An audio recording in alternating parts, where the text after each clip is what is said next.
اعلیٰ حضرت جب بیعت کے لیے اپنے پیر و مرشد کی بارگاہ میں پہنچے اور بیعت ہوئے، اور بیعت ہونے کے ساتھ ہی آپ کے پیر و مرشد نے آپ کو خلافت بھی عطا فرما دی۔ 22 سال کی عمر مبارک تھی۔ اس کے اوپر کسی نے سوال کیا، شاہ علیہ رسول رحمۃ اللہ علیہ کے پوتے نے ہی سوال کیا، شاہ ابو الحسین نوری رحمۃ اللہ علیہ نے، کہ آپ کے ہاں تو ایک لمبے عرصے تک جو ہے وہ چلے کروائے جاتے ہیں، مجاہدے کروائے جاتے ہیں، ریاستیں کروائی جاتی ہیں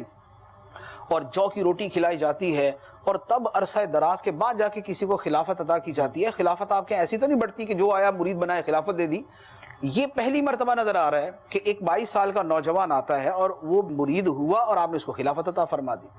تو آپ کے پیر و مرشد نے، جو ولی کامل تھے، صاحب نظر تھے، روشن ضمیر تھے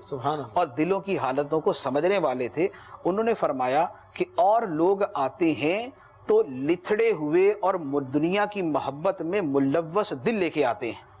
ان کے دلوں میں دنیا کی محبت بھی ہے، رذائل بھی ہیں، برائیاں بھی ہیں، خامیاں بھی ہیں، ان کو پاک کرنا پڑتا ہے، ان کو صاف کرنا پڑتا ہے، ان برائیوں کو جلانا پڑتا ہے۔ فرمایا یہ مصفہ اور مجلہ دل لے کر آئے تھے۔ کیا بات ہے، کیا بات ہے۔ اعلیٰ حضرت مصفہ اور مجلہ دل لے کر آئے تھے، انہیں صرف نسبت کی حاجت تھی، مرید بنایا اور خلافت عطا فرما دی۔ تو اب یہ جو صاحب نظر پیر کامل، روشن ضمیر پیر کامل ہیں، جو 22 سال کی اس عمر کے اندر اپنے مرید کے قلبی حالت سے واقف ہیں، جانتے ہیں اور گواہی دے رہے ہیں کہ ان کا قلب کیسا مزکا اور مصفہ ہے، تو اب اس سے اندازہ لگائیں کہ 22 سال کی عمر، جو جس کو کہا جائے کہ بھری جوانی، کہ جوانی کا وہ عروج،